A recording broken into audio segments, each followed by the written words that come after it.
I've not watched Lower Decks yet. Me either. So uh, that's fine. We won't talk about it because neither of us have seen it. I did watch. Well, should we just start the podcast? Hello, Why, hello. JJ. Yes. Yeah. Sorry. um, we're starting a podcast. Yeah, but it's not like this is some kind of new podcast that you never heard from before. It's just this is a subspace transmission. I will transmit to you that I watched. I think I mentioned it maybe on the main pod, but we could talk about it for a minute. I watched that documentary, that Deep Space Nine one. Yeah, I don't know who recommended it.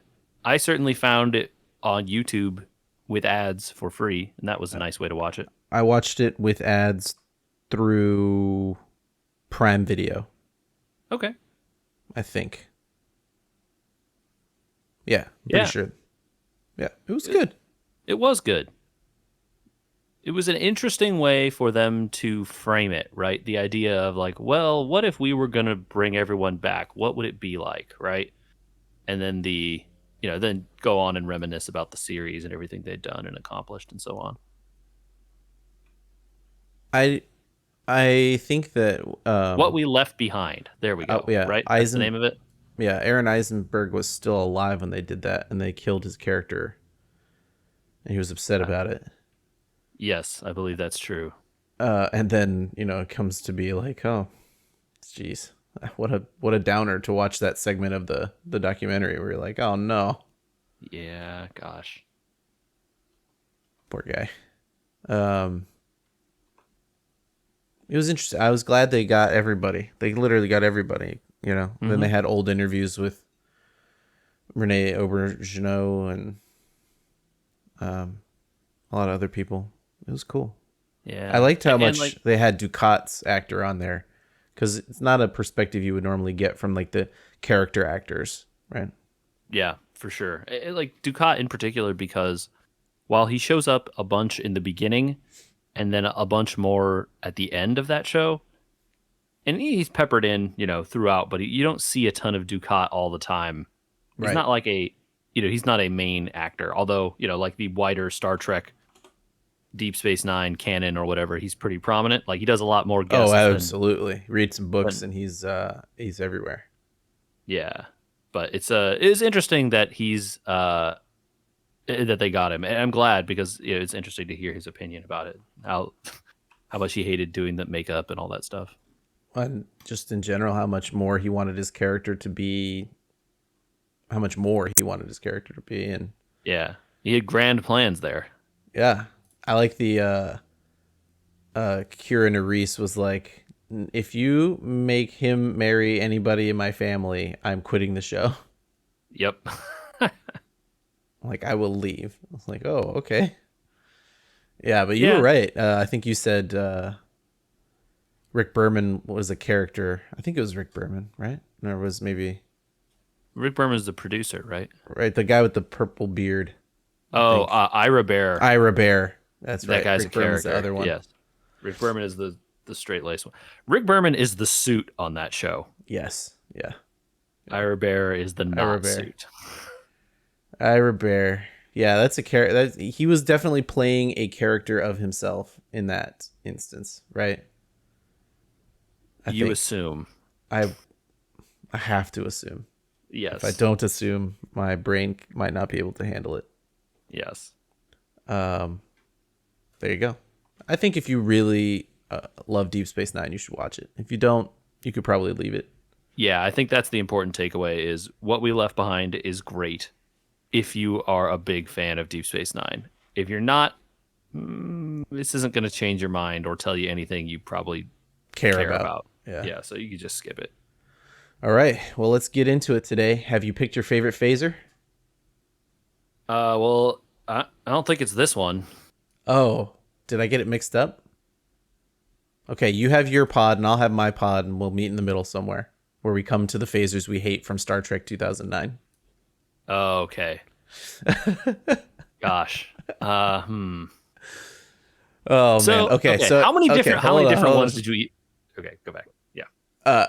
Were you talking about phasers here for a second or no? Because I was just about to say what the actual episode was. Oh, I mean, like I was just gonna say, how many different phasers did you even count? I didn't like think to count that many. I actually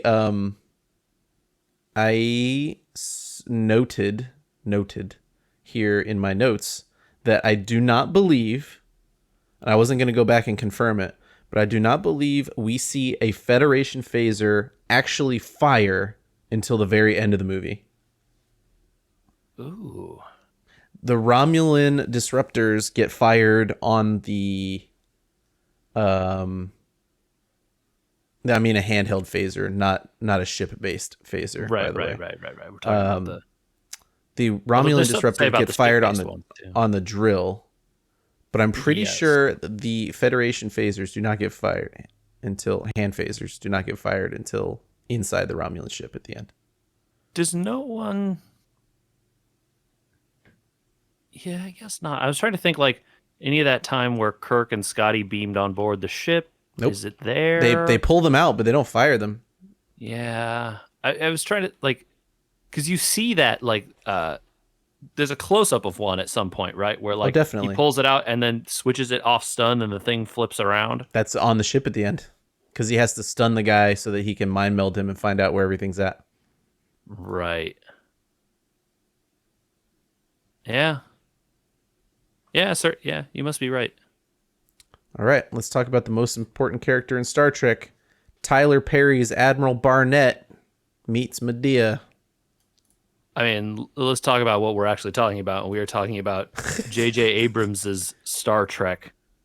2009 Star Trek. Yes, the J.J. first Abrams. reboot.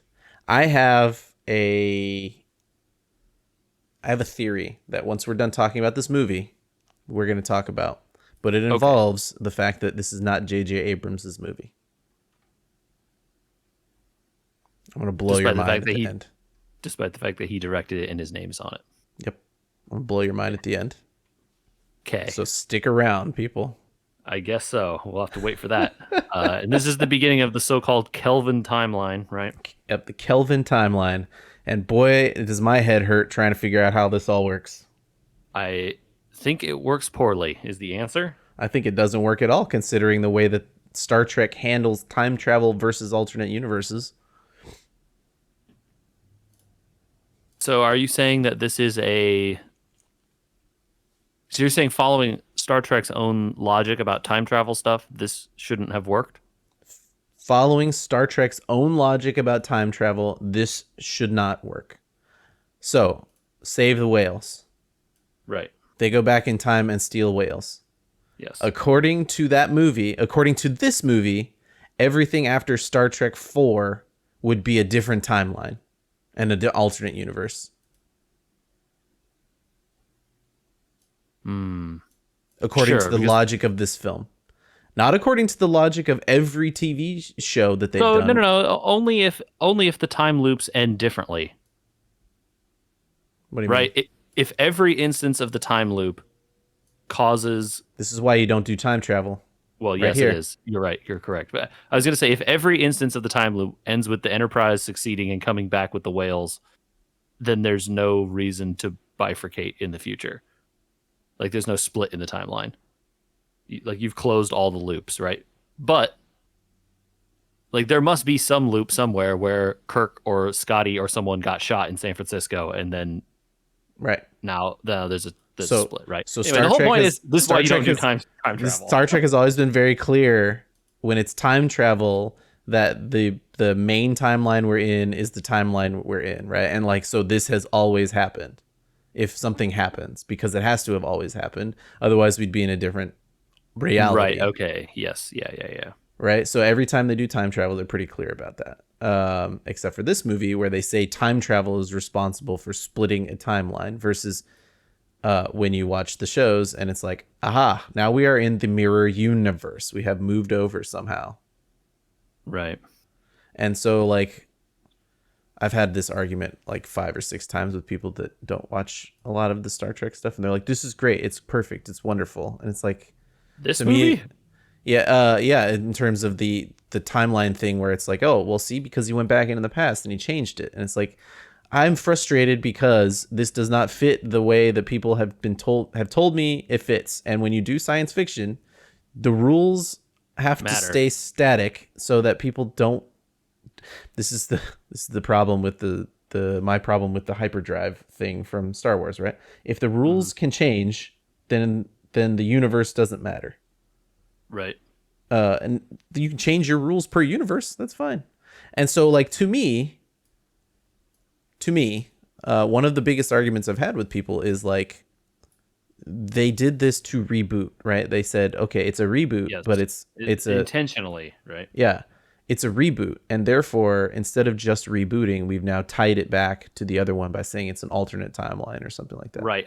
I think getting to the core of my dislike of parts of this movie is because they tied it back to the universe of Star Trek. If they had just done a like completely untied thing, right? Nimoy never shows up in this. They invent some other thing, or even they don't invent some other thing, and they still have a person time travel back, but it's from their own universe instead of the other one, right? Yeah. Like, Yep. don't have the person who travels back in time be Nimoy. Just have it be some guy. Or Yeah. even have it be Nimoy and just say this one isn't connected to the old one at all. Some other random stuff happened in the future. Mm-hmm. Like, it would have been fine.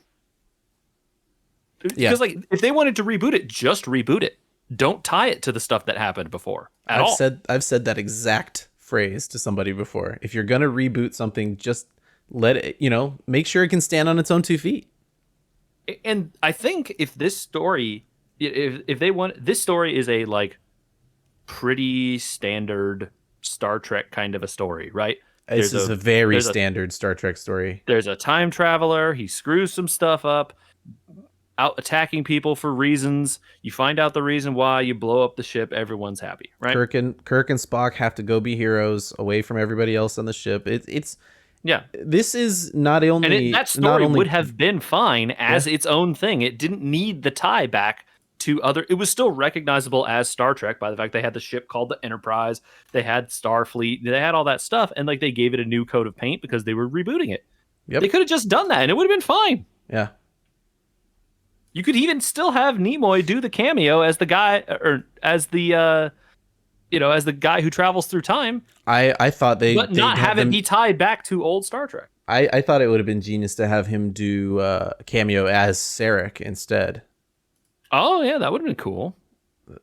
When they said he was in it, I was like, oh, cool, maybe he'll play Sarek. And nah, which is it's fine. I mean, it's the movie they made. Fine. It's the movie we have, and we're talking about it because they've connected it to the universe, and And like to be maybe fair, more so than right? you think, JJ. Well, we'll see, I guess. Mm-hmm. Um, So let's talk about the film on its own, and we'll get to some Yeah. other stuff. Uh, right off the bat, when the movie opens, I realize why I tolerate this film. okay. It is because Michael Giacchino is maybe my favorite composer of all time. The music.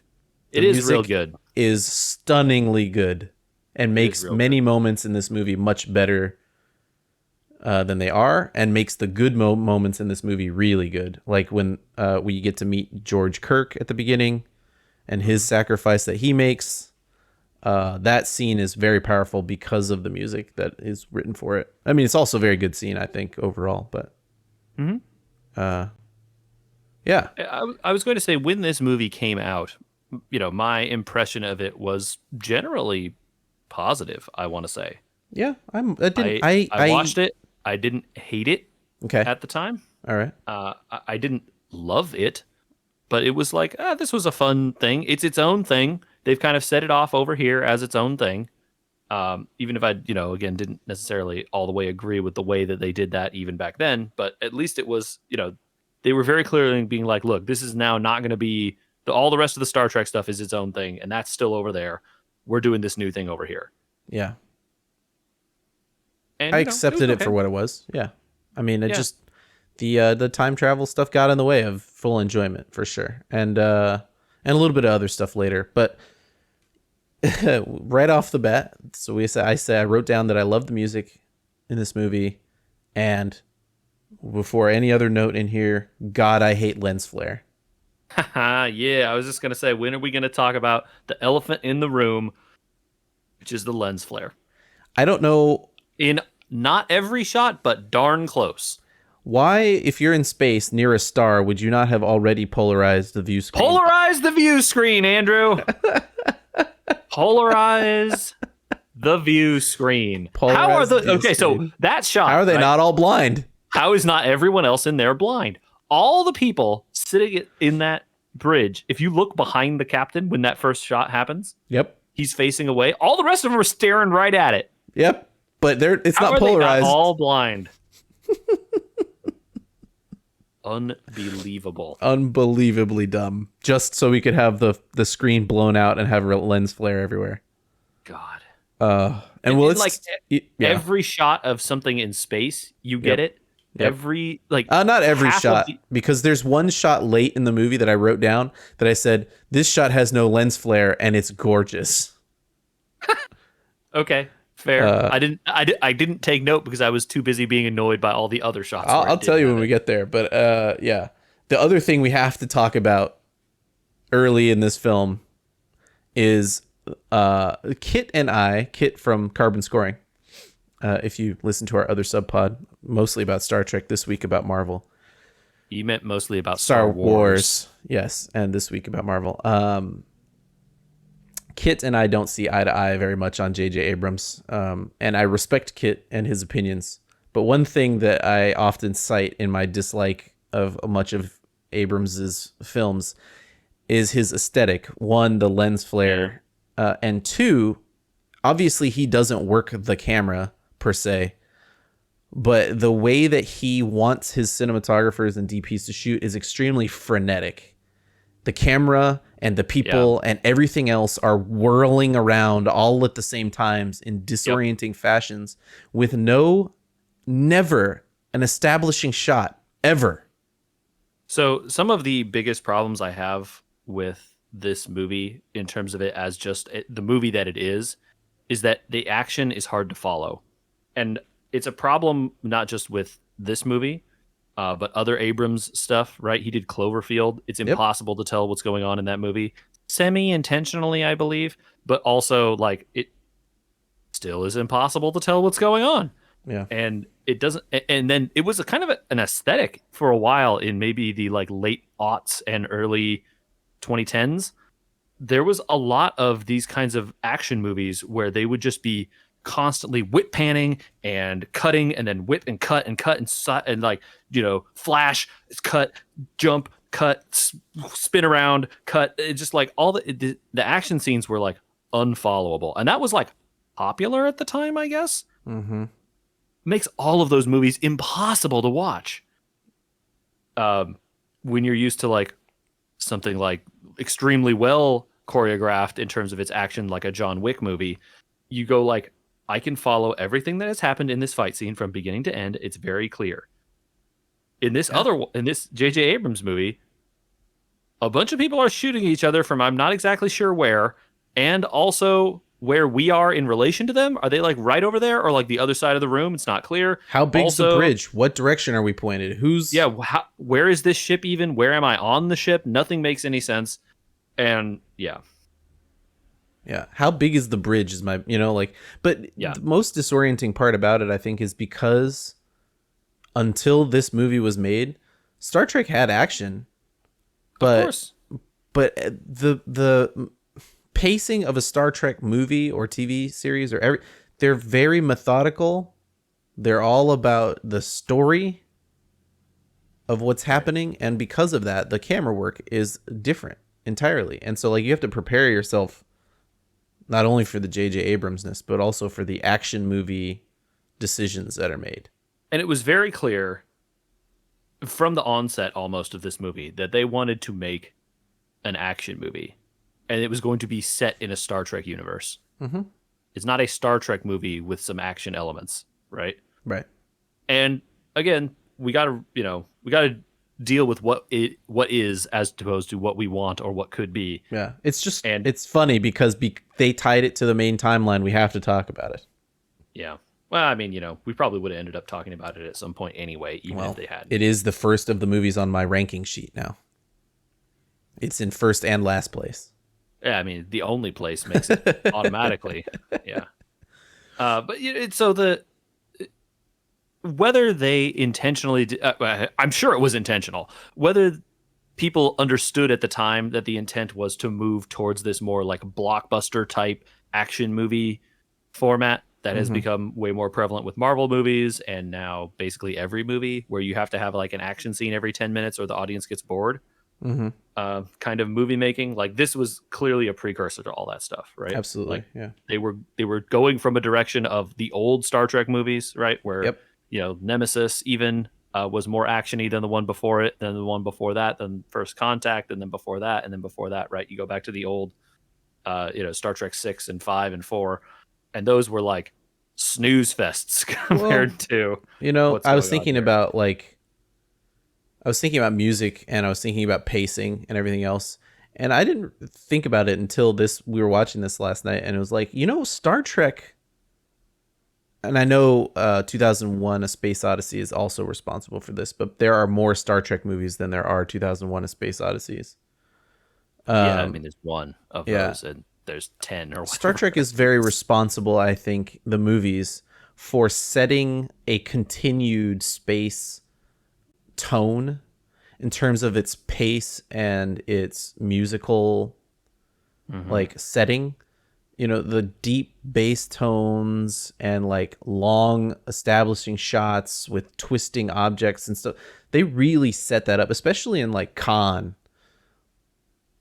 Oh yeah, yeah. I mean, how many times is there just a picture of the Enterprise orbiting a planet in Star Trek 2? There's got to be like 50.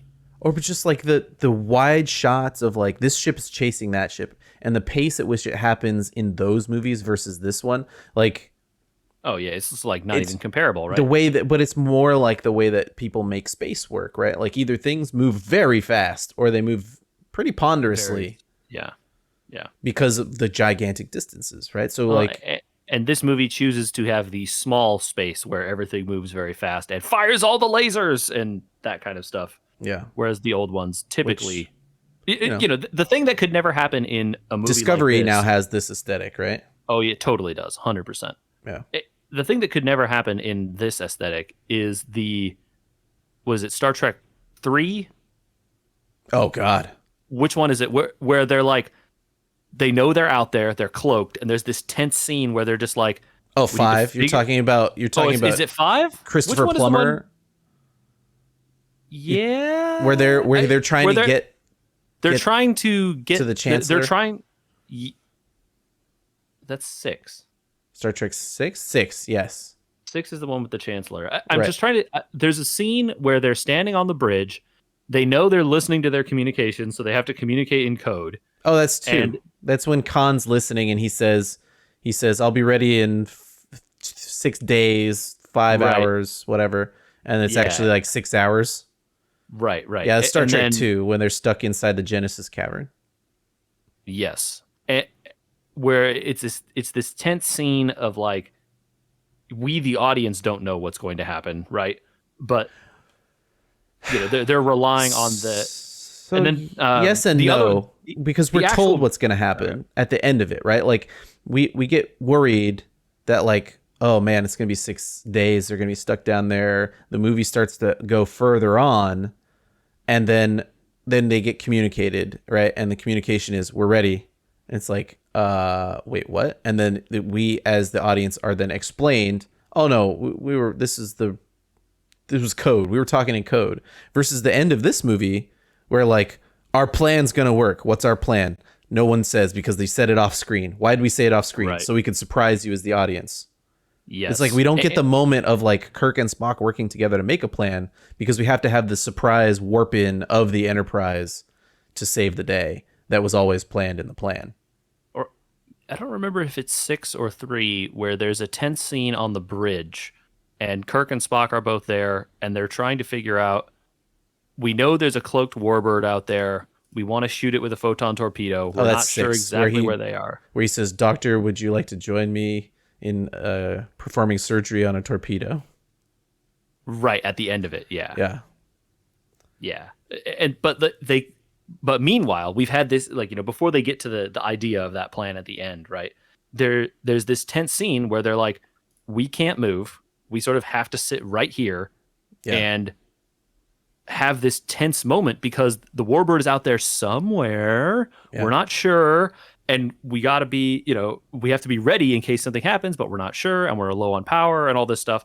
And you could never have a scene like that in the action sequences in this movie, because as soon as that warbird shows up, it's going to be explosions and gunfighting and, the ships zooming around each other shooting lasers, and that's just not the kind of action scene. You can't have that kind of tense moment in a movie like this. Right. And it's a different movie, I guess. I think it's more interesting to me because that version of this, the Star Trek 6 version, is like, oh man, they got hit with a torpedo. Like, look at the damage to the Enterprise. Look at all the people that got hurt. Every piece of damage that happens to those ships in all of those Star Trek movies, all the way through until about Nemesis, where it was just like, let's blow it up again. Yeah, exactly. But like, especially like, early on, every little bit of damage that happens to those ships is something to focus on. Or when the torpedo goes through the saucer and it's like, whoa, that's crazy. And they have like a really sweet model shot of the torpedo like blowing a giant hole in it. And the Enterprise in this has everything, like damaging and ripping through it and hitting it. And then like the next scene later, there's like no damage to the ship again. Or everyone has decided to not talk about it. It's like, oh, casualty report. We don't ever hear that, except for when McCoy is promoted to head medical officer because Deck 6 got hit. And it's like, okay, well, where's the damage? Off screen, by the way. I think it happens on screen. It happens on screen. It happens on screen. Does the doctor dying happens on screen? You don't see the doctor exactly, but that room is the room that McCoy is reporting from later. See, I don't think I even connected those two things together. I don't know how. It's only because I've seen this movie like 4 times, trying to decide if I like it.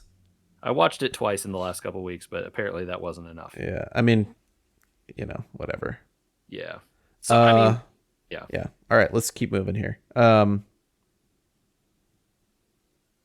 So that so we get to Spock eventually after the opening scene. Right. The only comment there is I like Sarek in this universe better than in the Discovery universe. Well, hard agree there. This Sarek actually like seems fatherly. I like that this Sarek is much more like. I mean, logic says that like you should do these things, but logic also says that you're my kid, so whatever you choose to do is fine with me. It's like. You know what I mean? And he gets in trouble for beating a kid up at school. He's like, yeah, you have human emotions, man. Like, I get that you're upset. They talked crap about your mom. Like, that's the response. Like, he's like, you can choose to do whatever you want to do about it. Go ahead. I don't care. Yeah. This version of Sarek actually being cool with Spock making his own decisions as a human and Vulcan together, is better than the Vulcan Sarek who's like, God damn you for not being the perfect Vulcan child I wanted. Certainly better. And especially, the only part I don't like, it felt a little out of character, is the like smarmy end to Spock rejecting the invite to the Vulcan Science Academy, right? Yeah. Mm-hmm. I almost felt like he was going to say, screw you guys, I'm going to Starfleet at the end. Yeah, well. And we can talk about his portrayal of Spock at the end. Certainly him being bullied and like, being looked down on and whatever. I liked that stuff. And then that being the reason he chooses to go to Starfleet instead of, stay there makes perfect sense. So, yeah. Do you think building the Enterprise on the ground makes any sense? No. Building any spaceship on the ground doesn't make any sense. Okay, thank you for... I tried to think about it. I was like, well, I guess it could lift off under its own power, maybe. So, again, the fact that they have, like... But the weight of it... So the weight of it is a problem, right? But this universe has anti-grav stuff, and so which is not a thing in real life, right? Yeah. The reason why you don't build spaceships on the ground is because to get a spaceship off the ground, you have to like thrust it off. And you know how we get rockets off the ground? Yeah. You have to do that times a lot to get something like the Enterprise up, right? Yeah. And, you know, I mean, they've without established that you can do it under its own power in later movies, so I guess it yes, makes sense. But like to me, the space docks of the original timeline make a lot more sense, where you build it in space. a sufficiently advanced civilization that is capable of building a ship like this would be building it in space. That There's would no be my reason to opinion build as something well. this big on Earth. It doesn't make any sense. I mean, the reason is because it looked aesthetically pleasing to J.J. Abrams. I know. That's the reason everything in this movie. What do you Uh, think about Kirk getting in a bunch of bar fights because he's in the Midwest? oh, it's because he doesn't have a dad, right? I mean, in theory, I, that's what they're I saying guess they about him. attempt to say that he has no role model and therefore he gets in a bunch of bar fights all the time. Mm-hmm. Do you like being the only genius level candidate in the Midwest or something? Yeah. Is the thing that guy Genius says? level repeat offender. Oh yeah, that's the phrase. Thank you. Yeah. I don't know. I mean, if he's so smart and his dad was in Starfleet and he hates his stepdad, wouldn't you think he'd end up in Starfleet anyway? And just Wouldn't be you sort think of he a would just move yeah, out of the maybe Midwest maybe to that anywhere too, huh? good? If the Yeah. issue is that he's in the Midwest and the Midwest still sucks in 3077 or whenever Star Trek takes place. Mm-hmm. Which again, like that's kind of funny that the idea that like the Midwest is still a flyover state even then, even though they're building the giant shipyard there. I don't know how I that would work. guess. Yeah. But like if he hates his family, is and he because it seems like he really hates his stepdad, right? Yeah. Like pretty clear. You could just move. You know, it's and apparently transporters exist, so you could probably move very easily. Yeah.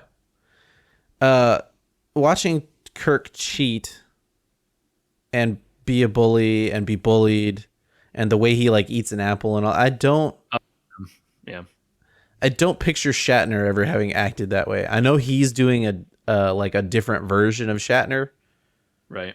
but he definitely has that moment. This Those- is the like. He's like, but the shields are up. Are they? Like Yeah. that little line. Yeah. I think I feel like moment- I want to. I feel like I like having seen Kirk cheat the Kobayashi Maru, right because that's a thing we are told happened. but I also Kirk never felt like this is the way that Prime Kirk cheated the Kobayashi Maru. I mean, I felt well. I don't know. It's hard to like separate what I think versus what I remember because this movie has tainted that. But I feel like something like he changed the programming on the Oh, he sly definitely or changed the something. programming, but like, would the original Kirk have been just like, I'm cheating? Yeah. I think that's certainly they did that here to show that this guy is like extremely full of himself, but they didn't need to do it this way, right? It could have been to show that Kirk is willing to cheat and then also willing to be like, I did this because I believe something else. Yeah. You didn't need to be a smarmy jerk about it, right? Is the issue. Yeah, I think that's the difference between this Kirk and other Kirk. Maybe. Is that this one is a smarmy jerk sometimes? I think both of them probably are sometimes. Yeah. But Certainly there are some people who would say Shatner is a smarmy jerk, so I think that's probably fair. yeah. I just feel like the other Kirk would have changed the program in a believable just- way, and then when they And were just like, played it "Hey," straight, right? and then they're like, "Hey, you changed the program," and be like, "I sure did." Yeah, the idea of him fessing up to it is completely within his character. Absolutely. Yeah. If they had confronted him at the thing or at the trial, or So tribunal or after the whatever it was. trial, I wrote down that I'm not really in love with any of the characters in this movie. Yeah, Like, I don't particularly find them likable, which is weird considering that they're characters that I love deeply. I think my favorite character is Bones in this, and he's barely on the screen at all. I know. Oh man, I wrote that down at the end about all the side characters except for Sulu. I mean, we could talk about it now if you want. Oh, we're here. I mean, Sulu gets his own little I am a fencer joke. right. And then he gets to fight on the platform. Chekhov gets to beam some people up. Uhura finds a transmission. Scotty's only in about a quarter of the movie, and he's the I would comic say, relief. right. Uhura gets like because of the scenes of her earlier in Starfleet and stuff, or in the Academy and stuff, she gets way more time than Scotty and Sulu and Chekhov combined. Okay, but what do they do with Uhura's time? Tell me. Oh, it's terrible time because it's like her undressing in the bedroom and her talking to her roommate, and then like, oh, okay, at one point she's in a lab and talks about, I intercepted a Klingon transmission, which becomes relevant She later. does that while she's undressing. That's what I'm saying. Yeah. It's terribly spent. She's there to hug Spock twice. Yeah. That's it. And to like make Chris Pine's character feel inadequate or sexually or something. I don't have an answer for why and what the heck with all the side characters, but especially Uhura. Yeah. They needed a female character that had some presence in the story. Uhura was a great choice. They just did her completely rotten after picking her to be the more prominent female character. Okay, we see the Enterprise for the first time when they all get called for the emergency. The emergency, by the way, is lightning in space and earthquakes on Vulcan. Yes. Scramble the fleet! Why is there lightning in space, JJ? So that Kirk can sense a trap, and everyone else is completely oblivious because no one else reads history books, I guess? But why is there lightning in space? Time travel? But there's no time travel happening. Yeah, there is. Eric Bana's ship is going to show up. Nope, Eric Bana's ship has been in this universe since the Kelvin 25 years ago. Okay, see, the way I took that, yes, I understood that he's been in this universe, but the lightning storm is the symptom of the ship showing up again. That was what the lightning storm is the symptom of the time travel when they came out of the black hole. He says that happened on the day of my birth. And then they get more lightning because the ship showed up. But later on, Spock explicitly says that Eric Bana has been waiting here for 25 years. Yeah. So why is there lightning in space? Because the ship is coming back. From where? It's already here. Wherever it's been, man. Oh my God. See, the thing I think that I understood at the time, right? Because you don't know what Spock says later at this point. Sure. Right? I understood at the time that he had been time traveling around for 25 years trying to find Spock. This was the most recent time he time traveled to, and is like, aha, here it is, right? Yep. Yeah. Although, he doesn't look like he has aged 25 years, so maybe Spock is just wrong. He has aged, actually. If you do they say that? This is does he look older? There is some out of movie knowledge that is canon. If you look at Bana in the first scene and in the later scenes, his face has scars all over it, and he's missing an ear. Huh. And I can tell you some out of movie stuff if you'd like to know it now, or I can wait. Yeah, sure. Whatever. Here we are. So there's a scene later where Spock says he's been here 25 years waiting for me. And you see an image of Nero, like looking like he's like sweating and doing stuff. Uh-huh. There is stuff on the cutting room floor. Remember when they talk about how the Klingons lost 48 ships or something?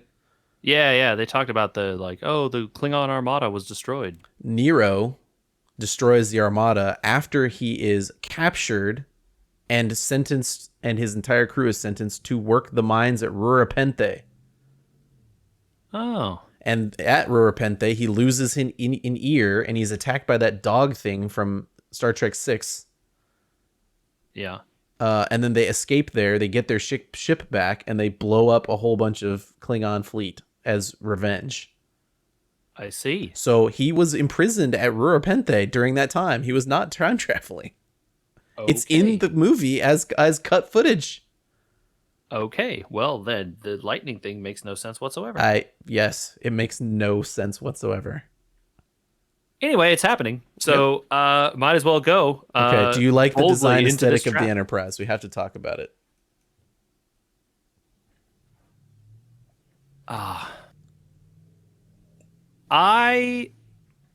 okay, it's so hard to separate this design from the like overly clinically clean and lens flare aesthetic of J.J. Abrams' stuff here. Okay. If the ship itself, Let's talk about the if outside all, of the ship. Only the sure, outside. I don't think I have too many problems with it. I don't either. I think the only problem I have is why are the phasers mounted on like weird swivelly turret things? I don't know, but that ends up carrying back over to the main universe eventually in Yeah, Discovery. I know. I don't like it. Yeah, I don't know. I mean, That's my only problem. The rest of it is fine. original Enterprise and stuff like that, they were in deck-mounted things, and I mean that made more sense, right? Yeah, it's just like a big long area where the phasers can happen. Yeah. I don't know. Whatever. I don't have any problems really with the ship as it is designed and looks. Okay. Exterior-wise, I don't mind it too much. Yeah. Interior, with all the pipes everywhere and the bridge being completely clean of pipes. Yeah. So I think the bridge I'm mostly okay with. Yeah. I don't like the like sterile medical room look, but I think it's fine for a space thing. It certainly looks like you'd slip on the floor. Yeah. And like when you knocked your elbow on the ground, they would like need to have someone come out and clean it up because it's going to like dirty the white tile. You know what they have? They have one of those guys from NBA just standing on the bridge with the little with the mop. The mop. Yeah. Yeah, because you sweat on the ground. Oh gosh, we got to wipe this up.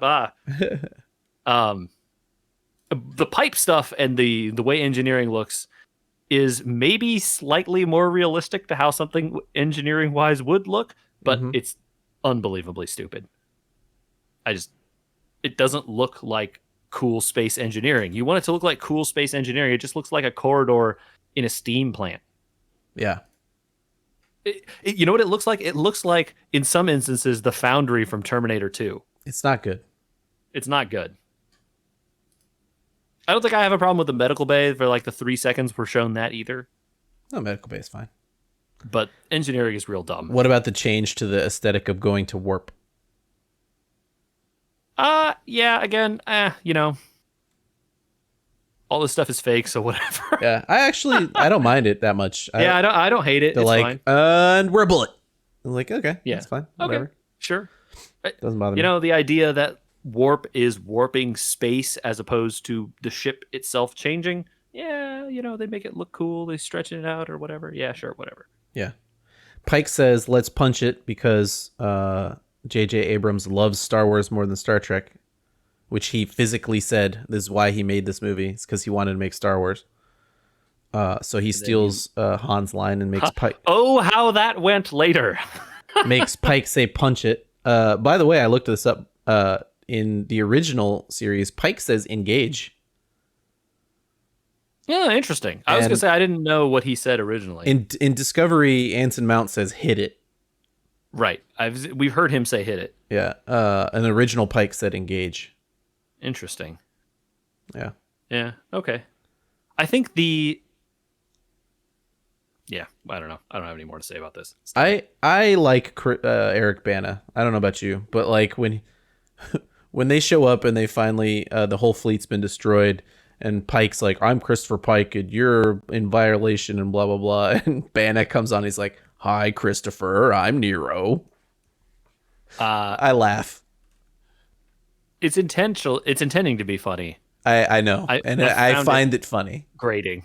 Oh really? Yeah. I find it funny. I think Bana's character in general I find grating, not because of the way he's acted, but because of the scenes that he's given. Like you don't get until like way later, and all told by other people than him. Gee, you it's like there was a portion of the movie they cut out where you would have gotten his story. Yeah, man. I'm just saying, like that it's maybe hard they for should me have to give kept a the crap about him. scenes in Rurapente. What we could have had if we didn't have to be an action movie with a weird... Andrew, what we left behind. What we left behind on the cutting room floor. All right, we already moved past why is there a lightning storm in space. Yes, why would you promote a cadet that is currently on probation to XO? I have no idea, but Pike is Pike and he does whatever he wants. They jump down to the thing. Olsen wears a red space suit, which I thought was a good joke. Yeah, I just wrote like red shirt Olsen R.I.P. Yeah, he's already in the ship, and right? Like they're making him all amped up. As soon as I saw him, I'm like, oh, dude, he's wearing That's a very good joke. Very good joke. It was good. One of the like better homages that they've done here. Yep. We've already started on the from the future stuff. So we'll skip past the whole battle. They blow up Vulcan. Yep. Which is fine. Again, timeline wise versus alternate reality wise, you've got to start to wonder how they were going to make it all work. I have another question. Why is the interior of Eric Bana's ship all wet? Because it's a drilling ship, man. And so it's wet? All the floors are covered like in an inch of water? Because it's a drilling ship, and drilling things need water for friction. Even though the drill comes down and is made out of something else. And it... Okay, cool. I just want to make sure everyone saw this, that there's like an inch deep of water everywhere in that ship for no reason. Why is it? And what happens if they lose gravity? That water is chaos. Why? I mean, we'll get to this later. There's more out of movie universe knowledge about that ship that you don't know. Does it explain why it's wet? It explains some stuff about it. It doesn't explain why it's wet, and it doesn't explain the geometry of the ship at all. But it explains some aesthetics of the ship. We'll come back and talk about the geometry of the ship. I think I know what you're about to say about the ship, though, in terms of its like out of universe stuff. Right? Is that he's been like modifying it over like 20 years and adding and stealing technology and stuff? No, right? It has to do with when I'm going to blow your mind at the end. Oh, okay. Well, I guess we'll get there. Yeah. Okay, they shoot him out in a pod instead of beaming him directly to the Starfleet base. Yes, again, doesn't make any sense. Why would you do that? Because you have to run across the ice and do some stupid thing with an ice monster that has tiny little feet instead of feet that would have evolved on an ice planet. Yep. This comedy relief stuff is useless. I hate it. I hate that Scotty shows up. Hold on, before that though, it's most important that we have Nimoy show up so he can give us the explanation. I skipped right over it because who cares? Yes, but they have to lore dump you somewhere, and this is when they do it. Yeah, lore dump happens with Spock. Okay. I actually like the mind meld scene. No, that was good, but I'm just saying that literally the only reason Nimoy is here is to tell you. Okay, so JJ, since we're here, because we're gonna have to talk about it later, why is Spock in the past, buddy? Nero captured him. Nope. And then wants to torture him so that he can see all the bad things Nero is going to do to other people. Because what happened? Why was the sun went supernova and destroyed Romulus? Yes. Where else have you heard that before? Picard. Just hang on to that for later.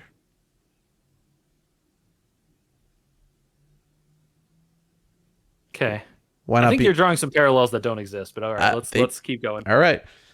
Let's keep going. I'm awaiting the explosion of my mind. I'm awaiting it. It's not a good explosion, maybe. I'm not saying it's good. The water pipe chase is stupid. It's a waste of time. Make a better movie. Make a better movie. I agree. Coming out of Titan is the scene. Also, wait, hold on. Lens flares. Spock gets relieved from duty from himself because he goes ape. Right. And I wrote somewhere during that water pipe chase scene, I'm like, this ship is a flying OSHA violation. There's it just doesn't make any sense. This is what I'm talking where about. People would walk, like random pipes you have to jump over, and like, who would design this way? Just walking down the corridor, you're gonna trip over a pipe. It's like, this is what I'm talking about. He doesn't have any establishment. I can tell you, I could draw a picture for you of the Enterprise A, the Enterprise D, and the Enterprise E engine rooms, all of them from memory. Yeah. Because I know exactly how they were set up. They were clear, they were concise, they were well designed. You could see everything, you could see how the rooms connected, and this is just a mess of pipes so that they can just say, we're doing this magic thing over here now. Now we're doing this magic thing over here, and look, the pipes are pipes. Yeah, it's dumb. It's just so they don't have to make anything make sense. I hate it.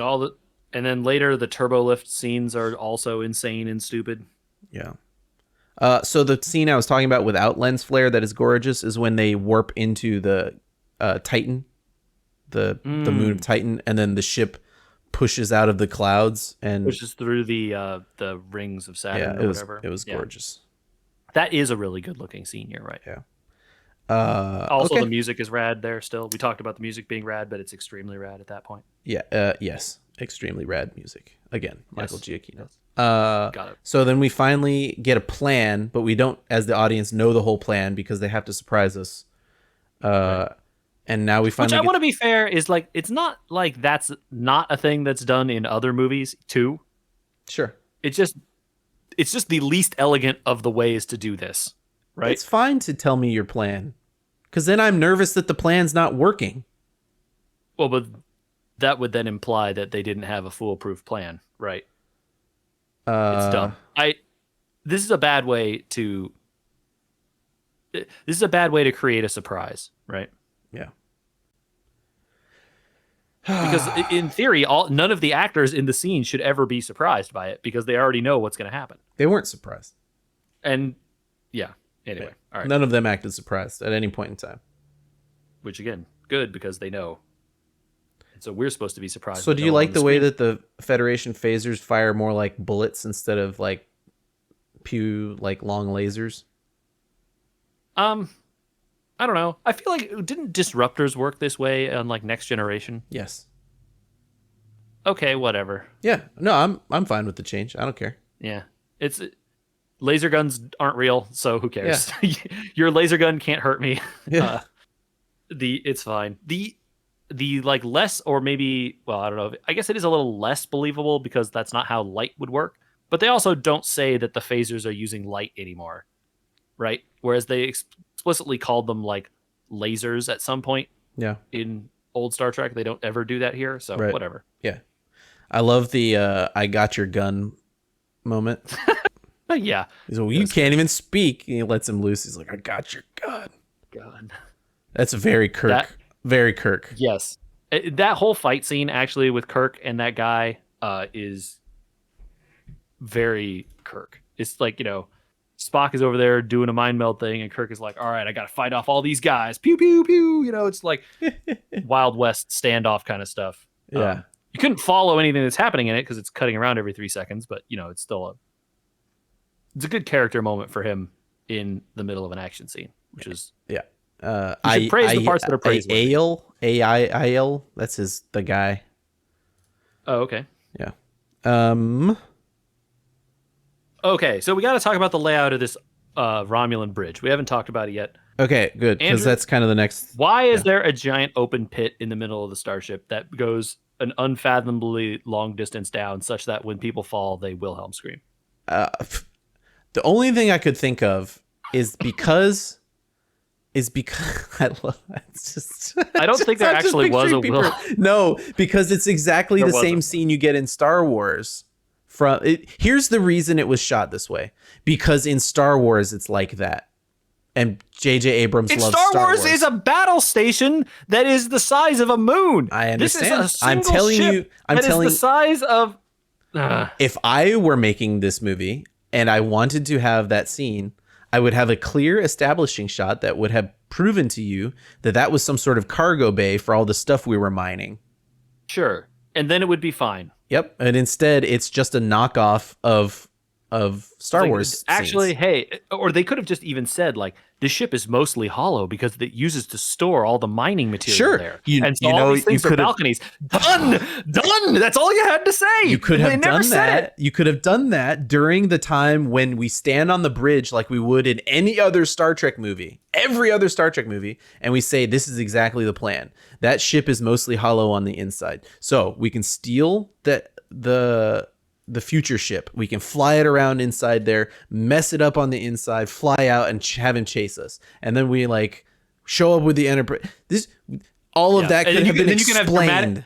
And then you could have dramatic tension, something About that is something lacking not in this going. movie, Yes. about like them Jeez. trying to steal the ship. It's like, oh, Sure. there are guards. We didn't plan on a rotation of the guards now. Oh no. Or Well, Spock you is have that- chained down. It's going to take us some time to free him. You have Or, that oh, moment this- a little bit when Scotty's like, "I'm gonna drop you in the cargo bay. There won't be a soul in sight." And then that's not. That was it- comedic effect though, because they were doing like a joke. It's like, there won't be a soul in sight if this ship has any sense. And then he teleports him in the middle of the bridge, and you're just like, yeah, guys, yeah. yeah. A lot of it starts to not. It all breaks down. Like there's a black hole developing in the middle of the ship, and the first reaction from the science officer isn't like, "We should back up the Enterprise from the black hole." Instead, we're going to go closer to it so we can shoot Nero's ship, which will obviously fall apart inside the black hole. Yeah. Also, how did they not lose like 250 years in time dilation? That's not how black holes work here. I see. So, okay. Well, because how did that not happen the first time they went through the black hole? Or the second time? or, you know, because they other ejected times? the warp core, maybe it sent them back forward 100 years or something. Yeah, no. They just don't have time dilation in this movie. That's just not a thing. And I don't recall other Star Trek having and doing the time dilation thing. No, they don't. Although they don't mess with black holes too frequently, but I feel like When they do, they stay explored them far away before. from them. Right. Yeah, far enough that you wouldn't be in like the near the event horizon and stuff anyway. Spock talks to Spock. Yep. Um, Spock on Spock action. If we follow the Discovery timeline, Spock will eventually die Uh-huh. because he's in Wait, the which wrong Spock are we reality. talking about? Oh, sorry. Yeah, the Remember, Giorgio had to leave because that's mirror universe though. You don't know. This is time travel, not mirror universe stuff. this is not. It can't be time travel. Ugh! I'm using the movie's own logic here, man. They say it's time travel. That's true. And then Tyler Perry makes Kirk captain after 3 years at the Academy. Yes. Kirk said he would do it in 3. Yep. Okay, guy. Are you ready? R.I.P. Leonard Nimoy. R.I.P. Leonard Nimoy. Also, some more lens flares. And the dress uniforms look kind of like vaguely fascist, and I don't like it. Yeah, I don't like it. I don't like the uniforms at all. The dress uniforms specifically. I don't really like I'm many of less- the uniforms. I don't like that the I'm less mad about the other ones. well, the yellow shirts and all those are all little. They have little Starfleet logos on them, and it bothers me. Okay. I don't particularly like those either, but I just really don't like the dress ones. Sure. Okay. All right. My mind is fully prepared in its cranial space to we're strapped in. Do you know, JJ, who wrote this film? No. His name is Alex Kurtzman. Oh, really? Are you ready? I know who that is. I Lead don't on like where this is going. lead on Star Trek Discovery and Star Trek Picard, Alex Kurtzman. Alex Kurtzman, who is basically the driving creative Yep. in the Star Trek universe at this point. Welcome to the I don't know, was this Kurtzman-verse, his buddy. start? Is this where that started? This is where this begins. This is his first Star Oh, Trek so- writing experience. I So think. he ruined it here He and starts it continued here. ruining it since. Well, he starts it here and then eventually has to go like, I have to gotta ruin bridge everything all the else damage here. I've done in those other movies now that I have these TV shows. So he now directly connects Star Trek through Picard to this film by having Star Trek Picard start with the exact moment, and in The Last Best Hope, Spock says he's going to help the Romulan people and then disappears. They assume he's killed in the supernova trying to help the Romulan people. Interesting. And so this is directly the result of what, happens off screen before Picard starts, because Kurtzman is now writing that stuff. There's a delete, like I said, there's the deleted scenes with Repente, and when you find there's a comic. See, they should have. Okay, sorry, I'm going to talk about Repente for a sec.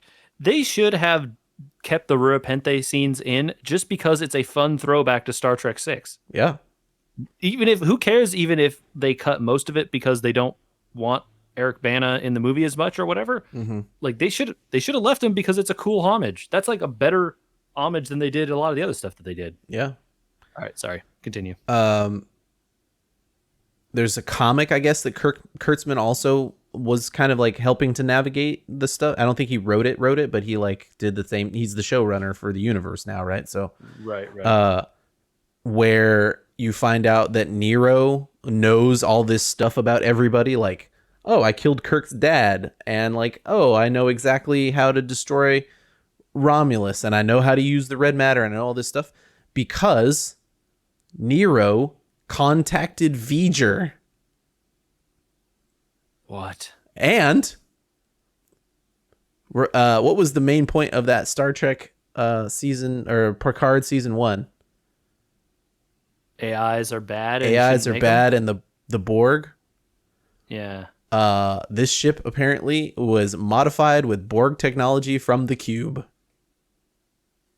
I see. Which is why it was not destroyed by the black hole. Okay. Yep. Well, I don't like any of that. So I'm going to choose to not have heard it and keep my low opinion of this movie slightly higher for not knowing it. Also, the Romulans all have tattoos, which right, they don't. I did see that. Which they don't normally, because apparently, in Romulan society, it was already canon that they paint themselves when somebody dies, but since they couldn't get their planet back, they tattooed the paint on themselves. This is all stuff that I found out later about, like, why everything's different but the same. And they worked backwards to push all this stuff back in.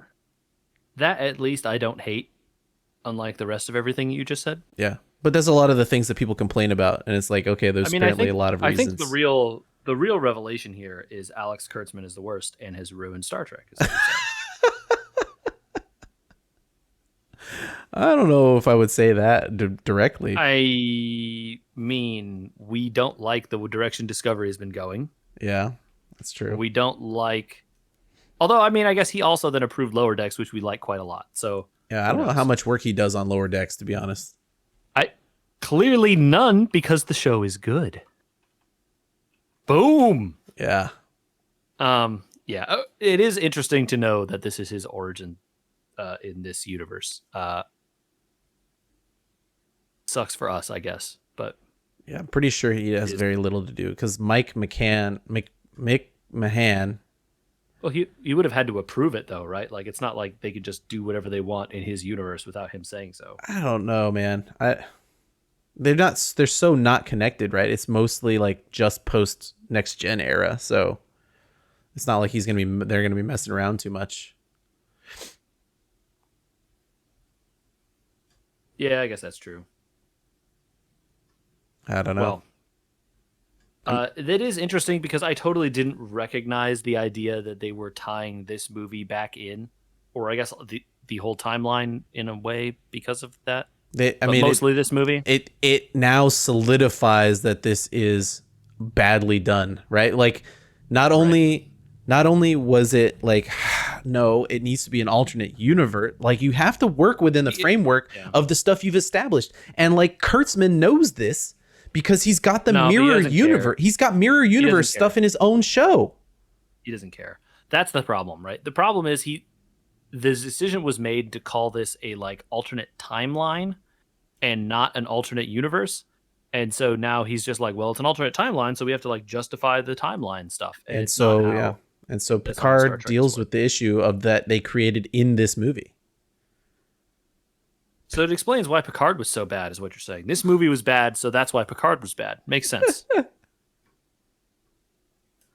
It's just a weird setup to say, like, okay, remember that guy from that movie that his planet was destroyed? Like, we should start Picard with that thing that I made in that movie for J.J. Abrams. And people are like, yeah, let's do it. Instead of like, maybe we should ignore that. Yeah, that's the thing, right? This movie was... I think it did okay, right? It made great. Money. People loved it. So I can see why you think that like, this was a good thing, people liked it, I should call back to this thing. But when you're making a show called Picard, you want to assume Yeah. that those people didn't like this.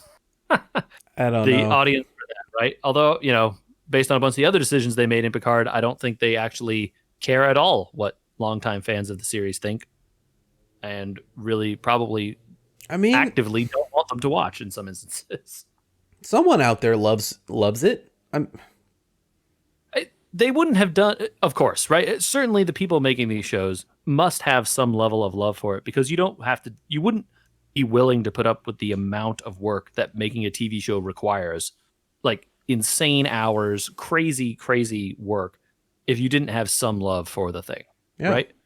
So not to like question the people working on the show or whatever, but the showrunners and the people making the creative decisions at the top, I question whether they understand why people like it. And I'm pretty sure the answer is no, because if they did, they wouldn't do some of the things that they do. I have to imagine that's semi-correct. I don't know. And maybe I'm wrong, and there's a large contingent of people out there who really love Discovery, and they think the direction that Star Trek has been going since this movie even is the right way to do it, but I don't think that's true. But maybe I'm wrong. I don't know. Yeah, unfortunately, because we're curious about everything and love Star Trek in general. Like we said, I mean, a lot of Discovery, just like, yeah, I love Star Trek, so I'm still watching it.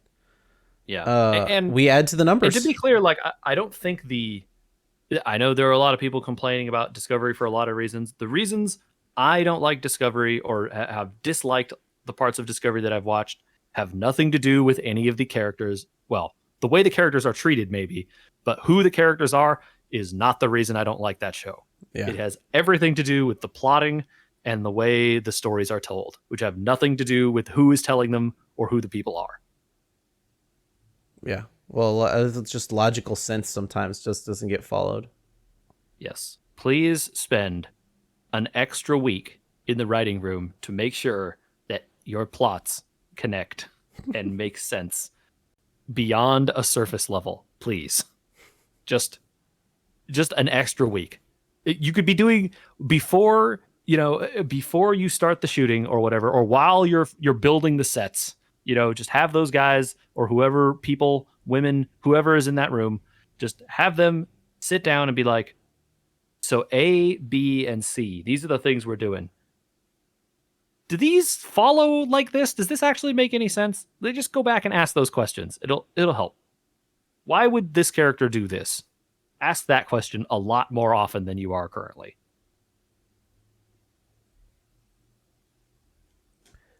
Hard not to agree with that. But thankfully, we don't have to worry about that here on this movie because lens flares. Yeah. Yeah. Lens flare everywhere. Okay. Well, I think we made our point. I liked it sometimes, but overall, I don't find it to be. It is something I would go out of my way to enjoy all the time. Right. It is an enjoyable movie for turning off your brain and not attempting to think about how anything makes any sense. Yeah, sure. But all the beloved side characters are badly shortchanged in this movie, and it's sad because I want to see more of them, and they're not in it. And I think even as spoiler alert, which maybe we will never do, who knows, but the future movies don't improve this either, and you don't get more of them there. I don't know. I have to imagine, and I've seen them both, right? Obviously, like I've seen both of those movies. I know the third one is like mostly that they added like a new character or two. Yeah. And Kirk running around doing action movie stuff while the crew is imprisoned. So that one's not like super crew heavy, but I think the second one is a little more crew heavy. I forget a lot about that second No, wait, one. it isn't because It isn't. It's because they mostly go to still Spock. they don't take the Enterprise with them because they go to Klingon space, which looks way different than every other Klingon space. Oh my gosh. I have to rewatch that movie and see if the Klingons look like the Klingons from Discovery. I don't think they do. I don't think they do either. They don't look like the Next Generation Klingons, but they don't look like the ones from I Discovery. would like to see if maybe I'm imagining it, but maybe do the Klingon ships from Discovery look kind of like this drill ship? Is he saying because they captured this ship, that's why the ships look different than the original ships? No, that can't be right because this is an alternate timeline and Discovery's in the prime timeline. Yeah. Ugh. Kurtzman. Kurtzman! Yeah. Woof. Woof indeed. And because Abrams wasn't really a fan of Star Trek, he didn't look at the script and go, this doesn't make any sense. Yep. You know? I don't have much else to say. Yeah. All right, we need to pick something positive for next time because I feel like 3 times in a row now we've struggled towards the end. Well, there's going to be a bunch of Lower Decks episodes by the next time. Oh, that's true. There will be, huh? How many episodes for this Lower Decks season? Lower Decks, season 2 of Lower Decks. 10. So we do no, it's got to be more than 10. 10 last time, wasn't it? You are completely right. 10 episodes. And yeah, it was 10 last time. So why would it be different? It runs until October, though. Yeah. So that's a long run of 10 episodes. That's going to have breaks. Because that's 1, 2, 3, 4, 5, 6, 7, 8, 9. Oh, no. That lines up exactly. No, maybe it doesn't. I don't know. So episode 2 is out as of the recording of this, which is the 20th of August. And 4, 5. 1, 2, 3, 7, 4, 8, 5. 9. 10 ends you August or October 15th. That's correct. That's correct. So it's 10 in a row. Okay, there. 10 in a row. We could watch more or less the first half if we do another one of these mid or late September. We could do that. Talk about 5 episodes of Lower Decks. Yeah, and that will be at least fun because that show is fun. That show is great so far. Yeah. I don't know about season 2. We haven't started it yet. Yeah, I haven't started it, so I have nothing to say about season 2. But if all they do is just the continuing adventures of this group, it will be great. So I have seen that was fun. I have seen some pictures from Instagram, and I can tell you some things are Riker returns along with the Titan. So they don't just... Yeah, I mean, how could... Well, they don't just drop that storyline. Didn't he get transferred to it? Exactly. But my fear, my fear was that they would just drop the storyline and explain why he was back on the Cerritos. Oh, I see. Okay. They'd be like, oh, and he got summarily demoted. Kicked off. Yeah, exactly. Yeah. But no, apparently the Titan starts the season. Okay. And Tom Paris has returned, apparently. That is a great pick for a person to bring back.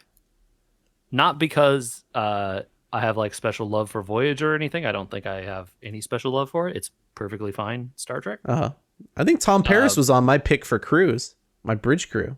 He was. Yeah. I'm pretty sure he was. I'm pretty sure you had him. But I'm saying that he's a liked character from Star Trek that like isn't in stuff anymore. He's a liked character from Star Trek that the fans, like the fans will be like, "It's Tom Paris." Yeah. Exactly. I was just going to say it's a great callback to a thing. People are like, "Oh my God, that's Tom Paris," and then he's not in stuff anymore. I don't feel too much, right? And so it's like it's good to see that guy getting some work, right? Yeah. Robert Beltran said that Chakotay is coming back to Prodigy. Okay. Along with Janeway. So that show is the one I'm not sure if I'm gonna watch or not. I'll have to try it. I can't not. Man. You don't have to, man. I can report back. This is the same thing that happened with Star Wars. Is they made the shows for kids, and then I noped out of those, and I think I made the right choice there. Okay. And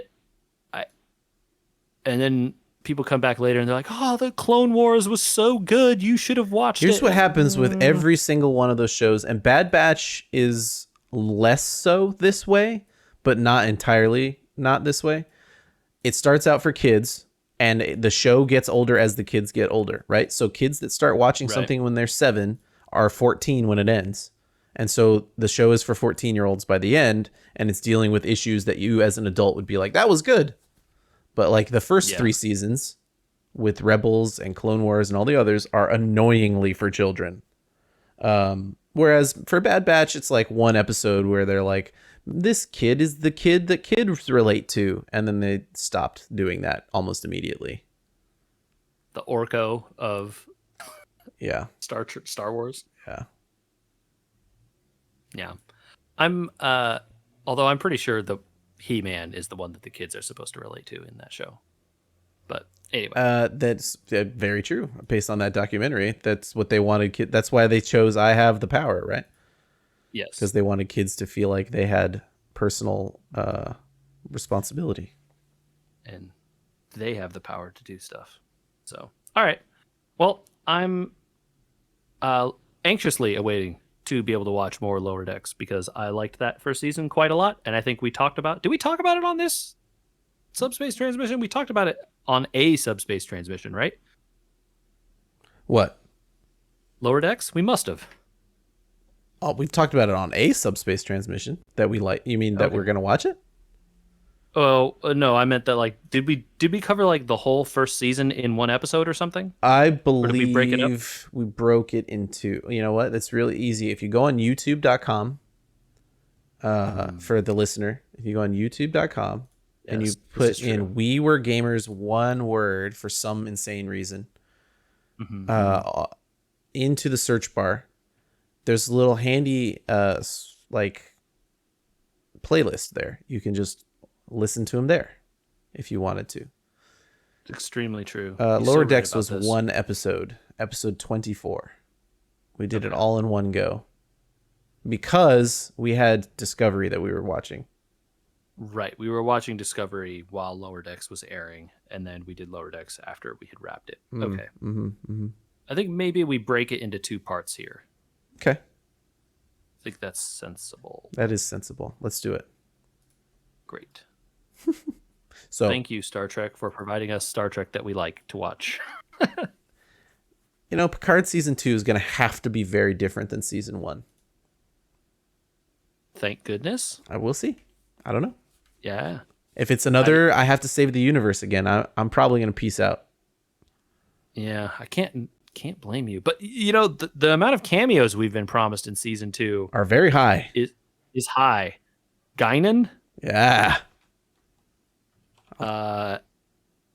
Several others who I remember, but I don't remember off the top of my head right now. So, Q, right. Q was the other big one. Q and Guinan to me means that there's still more Borg stuff to do. Kind of feels like that, right? That's Guinan's thing for sure. And Q right? Q's the one that introduces Picard to the Borg. He takes them across the universe. He's like, hey, check it out. These people are coming for you. Like, look at this stuff. And he's like, I don't want to look at this stuff. And he's like, all right, fine. Did Q instigate the invasion of the Alpha Quadrant by the Borg by taking him out there? Maybe we should watch that episode and just think about it. Yeah. Or do some research. It's possible. Could be. All right. Well, Lower Decks next time. Folks who want to watch along, enjoy that Lower Decks because I think we will. And we will talk about it on the next Subspace Transmission. And if you want to follow our YouTube, which Andrew helpfully showed you, there's playlists of all the various sub-pods broken out. You can just go watch 15 hours of Subspace Transmission or Carbon Scoring or the main We Were Gamers and or Component Class even if you just want to watch that for some reason. Hey, So check those out on YouTube. Search for We Were Gamers, all one word. Really helpful. Hit subscribe. That'd be great. You can also send us email. That's podcast@weweregamers.com. We will happily read those from you. I mean, you can try to send us hot takes about this movie, but I'm pretty sure we covered it. If you love it, you defend it. And we take all arguments and we really do listen. I don't never yuck somebody's yum, But like, there's a lot of stuff here that like I would love to debate, right? I mean, if someone Yeah, thinks it's and you good, know, as we said, the movie on its own merits was very popular and made a good amount of money. And as I said at the time when I saw it, it wasn't like I didn't hate it. I had a good time. I just think that in the larger oeuvre of Star Trek in general, it struggles. it struggles. Yeah. So please send us email about that to podcast@wewergamers.com. We will happily read all of that. And we are on YouTube and Facebook and Instagram. On all those places, search for We Were Gamers. I'll have some funny pictures to post from What the Golf. I'll put them up on Instagram. Excellent. And we will be back soon.